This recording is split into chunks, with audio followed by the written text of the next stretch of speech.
వైపులా మీరు తోసుకొని వచ్చిన దాని వల్ల వెంటనే ఆపాలి. దయచేసి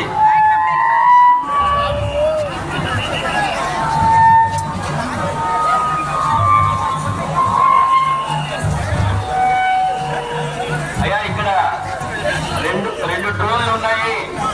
ఒకటి వచ్చి పోలీస్ శాఖ వారిది, ప్రైవేట్ గా ఎవరో డ్రోన్ వేస్తున్నారంటే దయచేసి దాన్ని దించవలసిందిగా శాఖ వారి హెచ్చరిక.